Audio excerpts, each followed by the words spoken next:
আহমদুল্লাহর গালে গালে কি বই পান নাকি?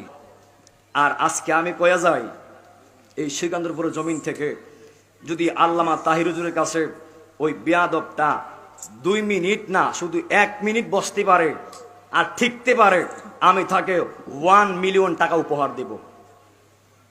কত মিলিয়ন? 10 লাখ টাকা তার আমি উপহার দেব। আর যদি ঠিকতে না পারে তার গালে 2 মিলিয়ন জুতার বাড়ি। এ হাত তুলে তুই কত বড় চুয়োর বাচ্চা, তুই একবার চিন্তা কর। তুই যে ও কথাগুলো কইলে, এই তুই তো ফয়লা বেটা, তুই তো যারার সন্তান। তুই যদি যারার সন্তান না হইতে তাইলে তুই 1 মিলিয়ন টাকা 100 টাকা হয় তুই জানস? তুই 1 মিলিয়ন টাকা পাইলে কই রে? আর তুই আহমদুল্লাহ সাহেব সম্পর্কে কিতা জানস? তোর তাহিরের লইয়া কোনদিন বইতে প্রকাশ্যে দিস আসুন্না ফাউন্ডেশনের চ্যালেঞ্জ দিয়া বইয়া জানাইস। আর যদি তুই আসুন্না ফাউন্ডেশনে যোগাযোগ করতে না পারস তাইলে তুই আমারে মেসেজ করিস, আমি তোরে যোগাযোগের ব্যবস্থা করাইয়া দিমু। তোরে যদি কোনোদিন কোনখানে ভাই সিলেটর ভিতরে তোর ওয়াজ করা শিখাইমু, হালা বন্ডর গড়র বন্ড।